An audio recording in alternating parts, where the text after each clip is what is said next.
Oh, stay there. All right, so here we are. Here we go.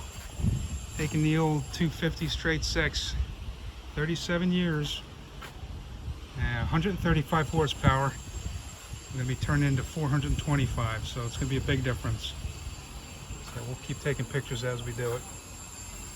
Next thing we're going to do is get the radiator disconnected, drain that, and I'm going to go disconnect the transmission mount and the exhaust pipes, so it'll be a little while. Okay, we're making progress.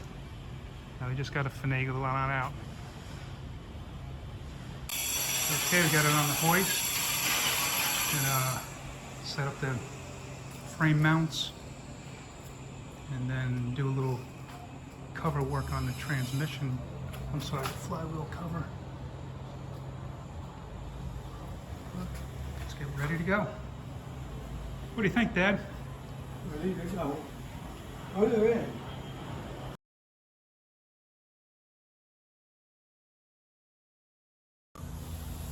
Here we have the new engine mounts on the frame all set in.